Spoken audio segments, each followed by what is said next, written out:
You too want to hear another banger? Hey man, we got the greatest all-around player, Larry Bird. Now, I know I didn't watch a lot of Larry Bird videos, but I came across this one, and this one is fairly new. So we're gonna react to it. But before I do all that, make sure I subscribe, make sure I comment, like the video for me, and shit, let's get into it. For the most part, we all know that Larry Bird is probably one of the best all-around players for sure. He had everything in him. Except for dunking for real, but he had everything in him for sure. Let's see what they say. The greatest all-around player of all time. What does this mean exactly? When we're talking about this subject, I think most people mean it in terms of a variety of elite abilities. Is he a top scorer, a top passer, a top rebounder, a top defender, and so on? I feel like all that matters though. For you to be the greatest all-around player, you gotta have all attributes up here. I mean, it ain't gotta be up here, but it's gotta be a nice little balance, bro. BRON is probably one of the greatest all-around players too, to be honest. Usually, when this debate comes up, you'll hear two players get mentioned quite a bit: LeBron James and Michael Jordan. Let me make this clear. This video is not intended to be a criticism against either of those players. Right. Both Jordan and LeBron are immensely talented in a variety of ways, and each of those players have a legitimate argument for that title. But the thing is, I think Larry Bird's case is just as strong, but for some reason, he's almost never given that same level of recognition on this particular topic. But I ain't gonna lie, because nobody know about Larry Bird for real, bro. As much as I've been doing reactions, bro, made me open my eyes up and realize there's a lot of great NBA players out here that nobody never talk about. Nobody. It's cool though. I'm gonna expose it. It's cool though. Now let me break down the main reasons why I think Bird's case is so strong. Let's hear it out. For one, Larry Bird has no weaknesses in his game. Think about. Let me think about it real quick. Hold on, because I'll be quick. You feel me? I give you a props, but he ain't had no bunnies for real. I think that was the only weakness. Even though he grabbed like, bro was averaging a triple double, rebounding like crazy. Like I don't know, man. I guess it wasn't meant for him to jump that high, but shit, that's the only weakness I could think of. Y'all got any weaknesses for Larry Bird? Like let's talk real. Let's real talk. Y'all think Larry Bird have any weakness? Now I think about it, I don't really know, bro. Unless I've been watching him, I don't know. Oh, his movement, like he was slow. I mean, that could be a weakness, I guess. But he was still effective. I don't know, man. How rare that actually is, even when considering some of the GOAT candidates. It can be argued that Michael Jordan's weakness was his three-point shooting, especially earlier in his career. Oh yeah, LeBron James is a below-average free throw shooter. But Michael Jordan said he didn't want to shoot threes though. He wanted to stick to his game. So, I mean, if he really practiced it, if he was serious about it, I'm pretty sure he would have been dominated. Magic Johnson wasn't a great defensive player. Wilt Chamberlain and Shaquille O'Neal were terrible free throw shooters. In several seasons, Kobe Bryant wasn't very efficient from the field, and Bill Russell was a very limited scorer. On the other hand, Larry Bird was an elite scorer overall. He was tremendously efficient from the field, from three-point range, and from the free throw line. He was an elite rebounder, especially considering his position. He was an elite passer, he was a clutch performer, and he was an NBA All-Defender. I challenge you to find one thing that Larry Bird wasn't good at. The other major reason is Larry was arguably a top 10 player of all time in several major categories. First off, defense-wise, he did get all defensive, so I don't know, bro. Like,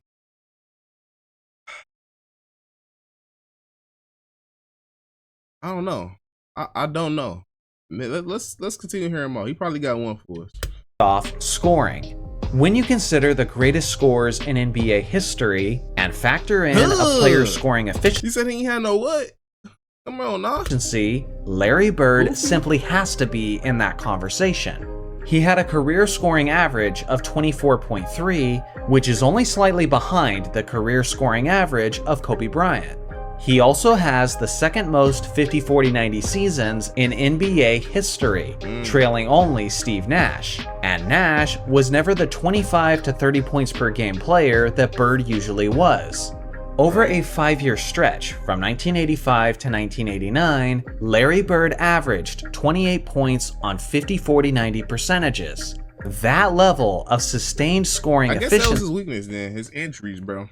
I'm still really thinking about it, bro, but that's sad to say, but he was hurt. He couldn't really do too much. Like, imagine if he wasn't hurt. Ooh, it would have been pretty bad for everybody.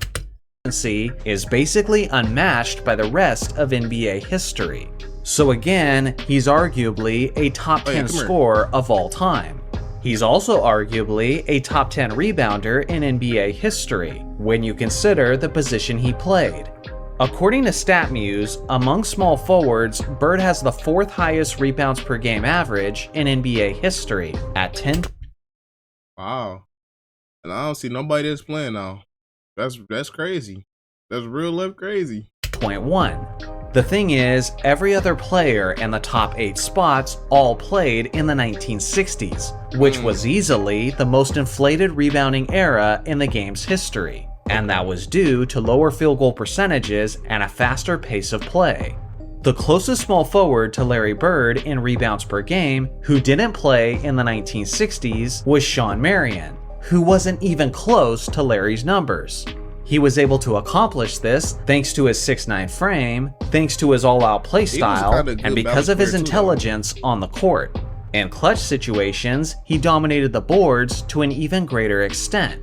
For goodness sake, in the 1984 NBA Finals, Bird averaged 14 rebounds per game over the course of the series, compared to the Lakers' Kareem Abdul-Jabbar, who averaged 8.1.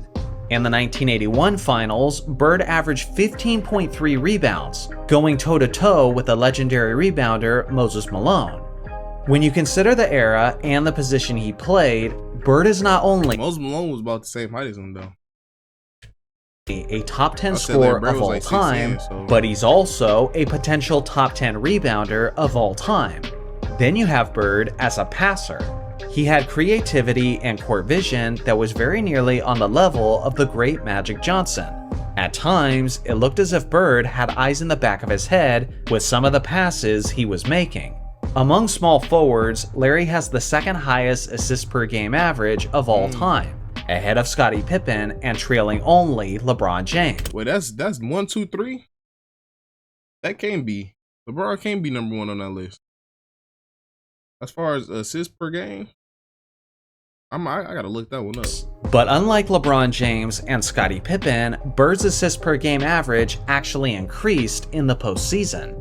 When I recently did a video on the top 10 passers of all time, I had Bird as an honorable mention. And good lord, that created a whole bunch of backlash in the comments section. For me, he's in the 11 to 13 range. But at the very least, we can all agree that he's arguably a top 10 passer. Beyond that, there's 3-point shooting. Bird is tied for the most 3-point contest victories in NBA history. That's probably why y'all was on his head so heavy. He's still not a better shooter than Curry, but y'all gonna argue that all day. With a total of 3, which he won in consecutive seasons. In the 1980s, he was regularly among the league leaders in both 3-point percentage and in 3-pointers attempted. He has every kind of 3-point shot in his arsenal, as he could hit them while off balance, he could pull up in transition, and he could catch and shoot. Throw in the fact that he was one of the most clutch 3-point shooters to ever live, and yeah. Bro, he only averaged like 2 threes a game though. How can he be the greatest 3-point shooter averaging shooting 2 threes a game? That don't make sense.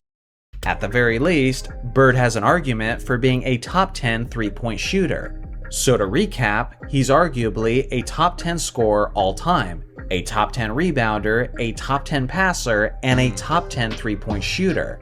Now Bird is not a top 10 defensive player, but without a doubt in my mind, he's an extremely underrated defensive player. One thing he was known for was always giving his best energy and effort on the defensive end. You're going to be hard-pressed to find a substantial amount of footage of Bird being lazy on defense. as his blue-collar, grit-and-grind personality translated seamlessly to the court.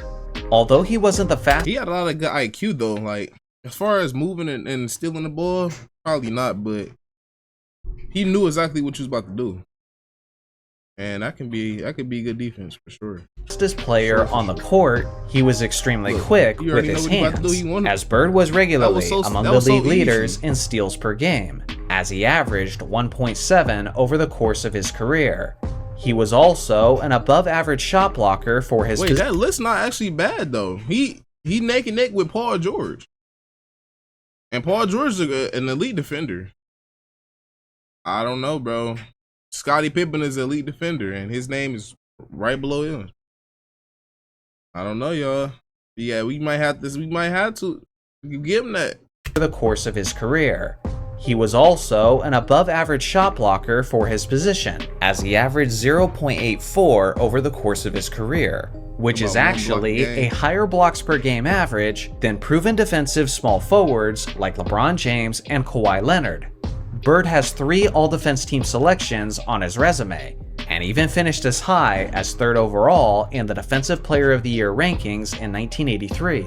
If it wasn't for his humility, he would likely be the NBA's record holder for the most steals in a single game, seeing how he got a total of 9 in only 3 quarters against the Utah Jazz in 1985. Despite sitting out the 4th, Bird was just 1 steal shy of the illustrious quadruple. And then what? He told his coaches to let him sit for the rest of the game. He was done for the rest of the game.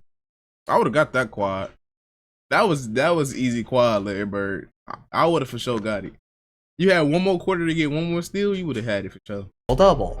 I promise, I'm not trying to convince you that he was basically Dennis Rodman on the defensive end. But at the very least, Bird was an elite defensive player, who usually isn't recognized as such by modern fans. Again, to sum this all up, Larry Legend had basically no weakness in his game, while being top tier in many different aspects of the game. This is why I believe he has a formidable case for being the most complete basketball player in NBA history. There are some other candidates that— Oh yeah, he's definitely top 5 as the most complete NBA player. His story is amazing, I ain't gonna lie. Yeah, Magic, Larry Bird, Jordan, Bron, as far as like eras, like GOAT eras, they all had a nice little storyline. And those guys I just named are complete players. I know I missed out a lot more, but just off the top of my head, for sure. That I would consider as well. Guys like Michael Jordan, LeBron James, Kevin Durant, and Hakeem Olajuwon. But at the end of the day, when all things are considered, Bird might just be my ultimate choice. So what do you guys think?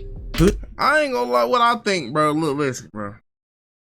I hear you all, bro. I pay attention to this video. I hear you, bro. Larry Bird is probably one of the greatest players of all time. But we have a lot more in common, bro. I don't think he over Bron as far as the greatest all-around player. That's just me personally. I feel like Bron has a little bit more in him than Larry Bird. I think LeBron is better than Larry Bird. Y'all gotta let me know what y'all think. But to wrap this video up, if y'all like it, give it a thumbs up. Subscribe if you're new. Let me know what y'all think about this video. Let me know who y'all think is the greatest all-around player. And on to the next one.